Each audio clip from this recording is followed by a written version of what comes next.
pasti lebih baik. Artinya dari kerjasama dari pihak Hermes.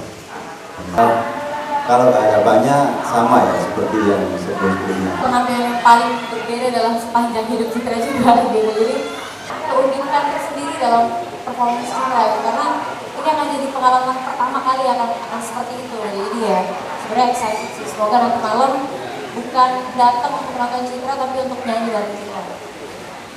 Ya bahwa menceritakan bagaimana persiapan. Insya Allah akan bertambah terus dengan Mbak. Kesabaran. Nah, ini sabar juga.